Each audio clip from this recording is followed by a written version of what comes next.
Here it is. This is the new Model 3 Performance, and this thing is no longer just a Model 3 with a ton of power. This thing doesn't just accelerate like it's got a rocket up its ass. Instead, it can also turn corners pretty well now.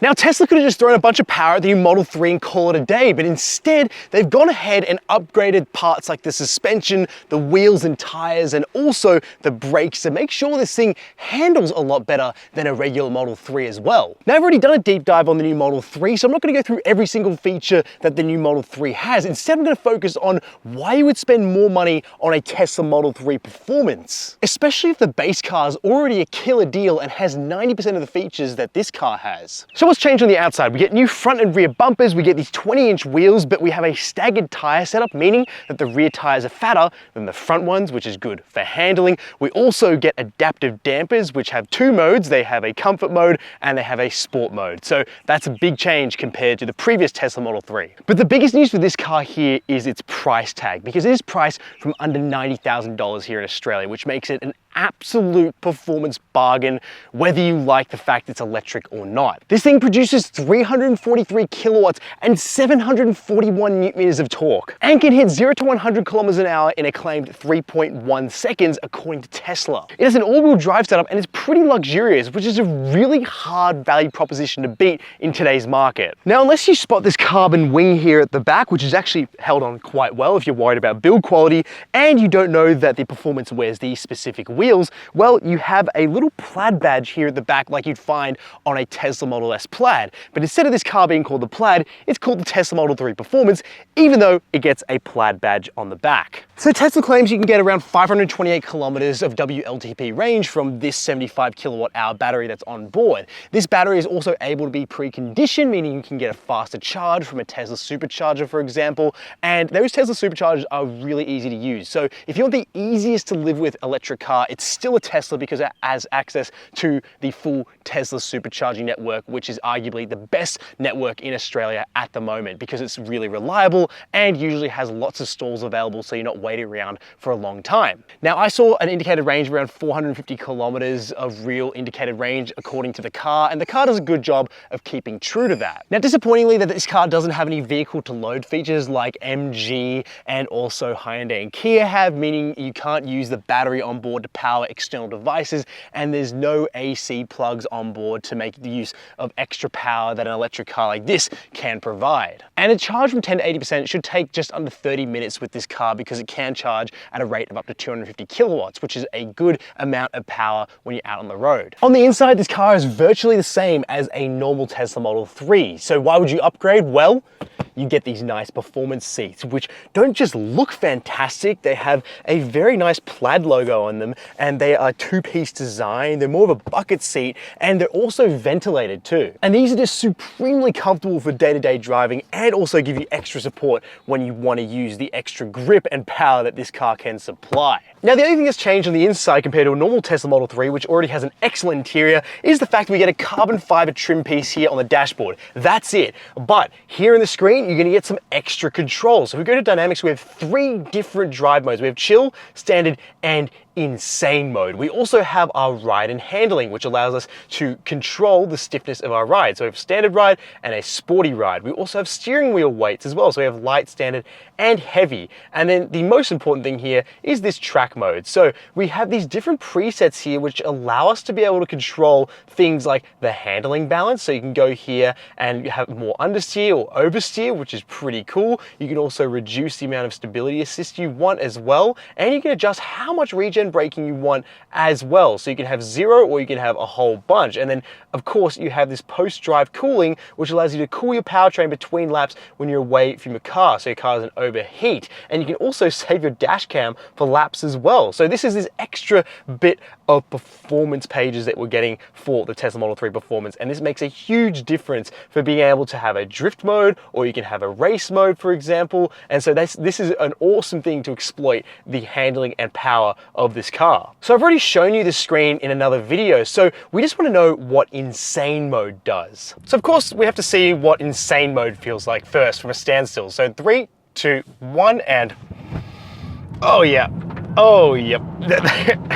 Oh my gosh. So look, this will probably be the most powerful car you've ever driven if you buy one of these, because it is just so quick. It gives you over 700 Newton meters of torque from 0 RPM, which is an utterly insane amount of power. I mean, this mid-range acceleration is just, oh my gosh. I would call this car a license shredder for sure, because if you press this accelerator in the wrong time, you'll be tripling the speed limit in no problem. Something I haven't done, but I'll tell you that I've heard people doing that, and yeah, it's really easy to do in this car. You'll win pretty much every drag race in this car, but that was the party trick of the old Tesla Model 3. We already know that Teslas are really capable at being really fast in a straight line. But the big headline for the new Model 3 is that it's actually good at handling now because of the staggered tire setup. It's got different bushings and all these sorts of things, and it's stiffer, it's got better brakes. So we're going to go through some twisty sections of road to get a feel for how these sporty dampers feel, because that's the biggest change in here. Sure, you can change everything like tire size, and you can also increase brakes, but the new adaptive dampers are the biggest change in this car. I've got the steering in its heaviest setting because that's like the sportiest setting. I've got powertrain in insane mode, and ride and handling mode in sports. So as we move through here, you notice that the car is a lot more flat than the normal Tesla Model 3. It just sort of hugs the road a lot more, even though Teslas have a really good flat handling characteristics thanks to that battery pack being nice and low. These sporty dampers definitely give this car more directness through corners, and oh my gosh. Oh my gosh. These dampers make a huge difference. And the fact that we have the staggered tire setup as well is making a massive difference as well, giving us extra grip out through these corners and allowing turn-in to be done a lot easier. Now, traction control is fighting in a lot here because we do have slippery rubber on. These are wearing Pirelli P0 tires on these 20-inch wheels.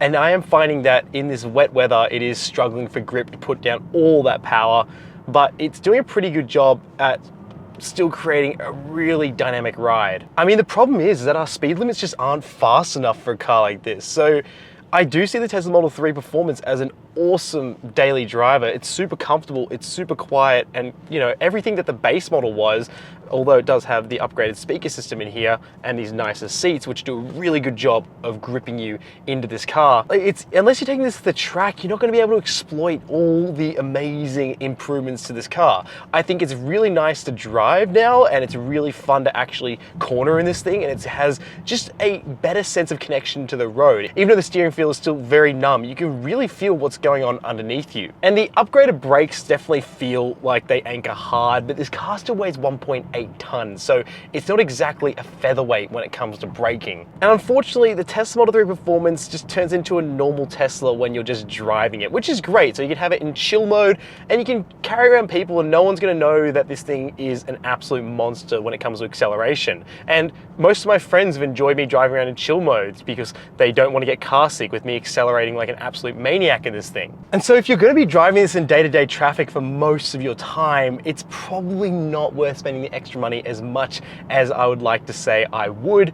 I probably would let my logic get the better of me and say, hey, the long range even, the all-wheel drive long range is quick enough for day-to-day driving. But if you have to have a one-car solution in your life and you do want a performance-oriented car and you also want it to be electric and comfortable, well, the Tesla Model 3 does a really good job at being an excellent one-car solution. As we go down this hill, we're gonna have the weight transfer to the front wheels, and we're gonna get a real sense of how this car corners in the wet on a downhill to see how much grip we're getting, and also simply just sort of feel out these new sporty dampers and see how much grip they give us, and also control as well. So we enter this corner here, and oh, it's so effortless now. This car isn't rolling around too much. If I chuck it into standard mode, we'll sort of get a feel for the dampers sort of loosening up here a little bit. And as I transfer through here, yeah, you feel a bit more body roll definitely in that moment when you go into standard mode.